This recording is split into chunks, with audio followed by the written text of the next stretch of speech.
Oke, Pak Ustadz udah dapat nih yang Pak Ustadz minta nih. 89. Al-Maidah Ayat ini 89. kalau dilakukan di Indonesia, tidak ada orang miskin, tidak ada orang kelaparan, karena coba dibaca aja. Oke ya. Barang siapa tidak mampu Oke dong. melakukannya. Sebelumnya dari ayat awal, kamu baca aja korupsi. Enggak, itu udah bener. 89. Iya betul. Allah tidak menghukum, harus dari situ dong. Oke, Allah tidak menghukum. Oke. Iya dong. Oke, mohon maaf ya.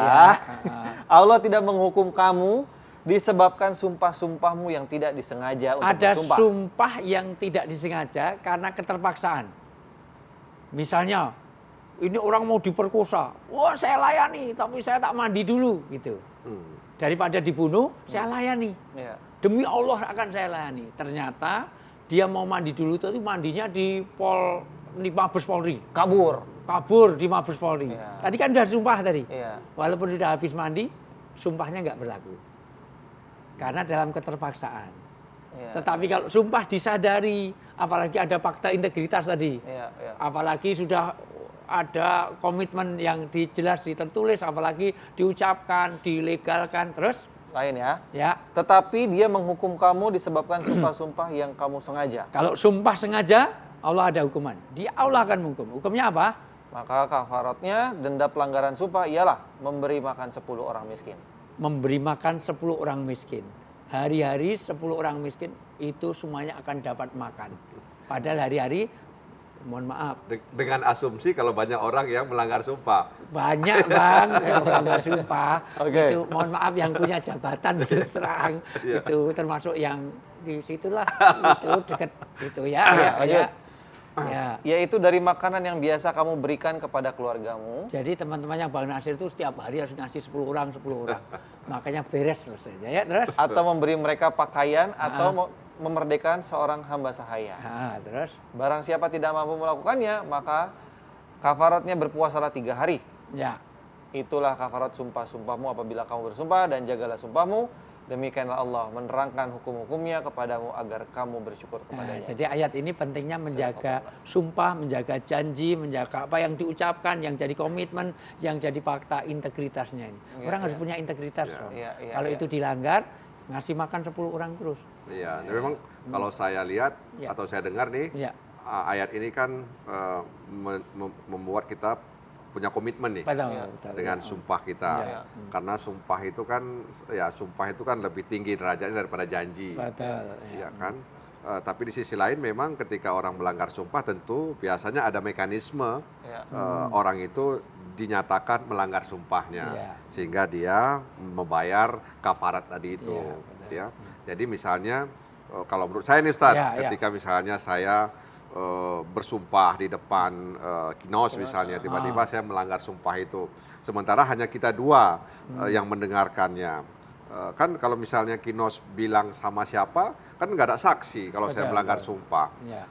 Bisa jadi ada mekanisme sehingga kemudian saya dinyatakan melanggar sumpah sehingga harus membayar denda tadi itu kafarat terkait dengan makanan, pakaian dan sebagainya. Yang paling utama tentu yang dipersaksikan sumpah, apalagi pakai kitab suci misalnya, itu jelas sekali. Pak Ustadz, pertanyaan gini, misalnya tadi kayak Bang Nasir bilang gitu, iya saya sedang berusaha untuk memenuhi janji saya. Tapi misalnya dalam prosesnya ternyata belum selesai nih, misalnya 5 tahun masa jabatan segala macam gitu, belum selesai. Tapi saya sudah berusaha dan ada prosesnya, tapi belum selesai. Itu termasuk bohong, dusta, atau gimana Pak Ustadz? Iya, pertama makanya jangan terlalu membuat janji yang kira-kira tidak mungkin ditepati. Itu pertama. Apalagi suami istri. Jangan punya janji kepada istri begini, janji suami begini. Wong dia akan ada kehidupan bersama, jangan besar pasak daripada tiang. Itu satu. Kedua, yang penting dia sudah membuat manajemen proses. Ketiga, wa idza amartukum bisai'in fa'tu minhu mastata'tu. Ya Allah tahulah ini perlu, ini dosa apa enggak, itu kalau dia sudah mengusahakan maksimal. Tapi diusahakan enggak? Ini jangan-jangan hanya berkilah, hanya khianat saja. Yang penting sudah usaha ke sana. Betul. Ya, dalam usaha kan ada saja, tidak semuanya sesuai dengan yang diharapkan juga. Dan memang semua pejabat publik selalu disumpah kan. Pertama mereka berjanji, kemudian mereka bersumpah. Ya kan, ada dilantik, kemudian disumpah. Dilantik ada kata-katanya, kata-kata pelantikan, kemudian ada sumpah, ya, disumpah. Makanya ketika disumpah mereka, bagi yang Muslim misalnya, mereka ada Quran di atasnya, lalu yang selain Islam ada Alkitab mereka, ya, lalu mereka memberikan isyarat seperti agama mereka. Ya, artinya kami demi Allah kami bersumpah, nah, kan begitu kalimatnya. Nah, lalu kemudian yang melantik kita itu mengatakan bahwa Tuhan yang Maha Esa menyaksikan apa yang kita lakukan. Itu ada kalimatnya itu. Jadi makanya benar kalau kemudian semua pejabat publik menjalankan sumpahnya itu, adil lah kita ini, sejahtera lah kita ini kan, ketertiban sosial akan terwujud di tengah-tengah masyarakat, begitu. Nah, jadi pertanyaannya bagaimana rakyat bisa menagih sumpahnya itu, Ustaz? Iya, benar. Mekanisme apa yang harus ditempuh oleh rakyat untuk menagih sumpahnya itu? Nah, itu yang saya pengen tanya ke Bang Nasir. Tanya Pak Ustadz. Ya, aku nggak masuk dalam struktur itu. Iya, jadi makanya rakyat kadang ketika misalnya menagih itu terlalu lama, mereka tunggu 5 tahun sekali, Ustaz. 5 tahun sekali mereka tunggu nih. Awas ya, kira-kira begitu. Ya, dulu sudah nyumpah nih, ya, tapi nggak lakuin. Nah, awas ini, nggak gua pilih lagi, kira-kira begitu. Ada resikonya. Nah, tapi kadang-kadang kan banyak orang memanfaatkan kelupaan masyarakat. Masyarakat kita ini kan suka lupa, Ustaz, ya kan? Kemudian suka iba ya dengan orang, ya, sehingga kadang-kadang kesalahan orang itu karena dia mengalami sesuatu lalu orang jadi iba gitu. Ya udahlah, nggak apa-apa yang dulu katanya. Begitu. Pak Ustadz kan sebetulnya sumpah tidak hilang karena diibain. Pak Ustadz, kalau yang namanya KKN itu termasuk dusta atau bohong yang mana nih? Yang mana masuknya? Dia masuk dua-duanya. Karena sebenarnya dari sumpah itu mendahulukan kepentingan bersama daripada kepentingan pribadi, dan KKN di dalamnya. KKN itu kan diri dan keluarga kan. Kayak kalau nggak salah ada ya klausul yang gitu ya. Iya. Jadi tidak mementingkan diri dan keluarganya. Golongannya, kelompoknya. Iya, golongan, kelompoknya. Lah itu kan termasuk di dalam KKN. Memang KKN itu berlaku dalam Islam kalau kita mau nolong. Dalam pengertian kalau kita mau sedekah, mau infak, zakat, itu didahulukan pada teman-teman dekat, apa saudara dekat dulu. Jadi ada keluarga biologis, ada keluarga ideologis. Itu dia. Terus kalau dibalik lagi, kalau tadi bilang berbohong untuk kebaikan keluarga. Nah, kalau kebaikannya misalnya korupsi, kolusi, nepotisme segala macam, alasannya untuk keluarganya, tapi gimana tuh Pak Ustadz? Kan kebaikan juga. Islam itu terikat dalam dua. Satu, sistem nilai. Dua, sistem simbol, artinya terhadap ide dan caranya. Makanya kenapa kok syahadat kita itu la ilaha illallah Muhammadur Rasulullah. La ilaha illallah itu sistem ide. Muhammadur Rasulullah itu adalah sistem amalnya. Itu kalimatul iman, kalimatul amal. Iman dan amal itu harus bersesuaian. Imannya benar, amalnya salah, nggak diterima. Misalnya, gini aja. Ini susah kalau menerangkan tidak. Ini saya anggap semua mahasiswa saya. Gini ya. Jadi gini. Sekarang saya tanya, orang nolong orang itu baik apa enggak? Baik. Itu perintah Allah.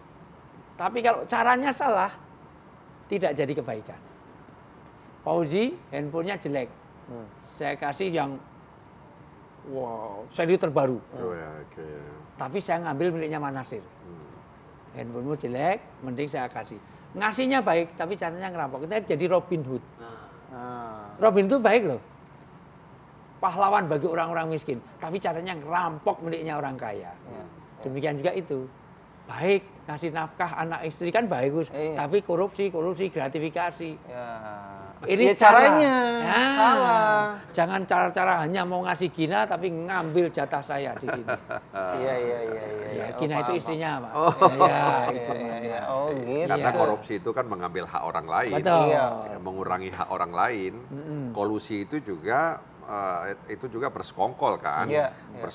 Persekongkolannya kan jahat. Bukan bersekongkol untuk baik. Kalau kolusi itu bersekongkol untuk hal-hal yang jahat, yang tidak sesuai dengan aturan, sehingga orang itu tidak layak, lalu kemudian dia mendapatkan dukungan. Nepotisme juga begitu, orang itu tidak memenuhi syarat untuk menduduki jabatan tertentu, lalu kemudian karena nepotisme tadi itu akhirnya dia diletakkan di situ. Nah, Nabi kan pernah bilang bahwa kalau sesuatu itu diberikan kepada orang yang bukan ahlinya, maka tunggulah masa hancurnya. Hancur. Kalau si Robin Hood itu kan dia mencuri hartanya orang kaya untuk orang miskin. Miskin. Nah, kalau si orang kaya ini dia ternyata korupsi tuh, ngambil haknya orang miskin itu. Nah, tapi ada niat nih ngambil, istilahnya kayak ngambil baik, tapi dengan cara merampok orang kaya itu dikembalikan orang miskin itu gimana tuh?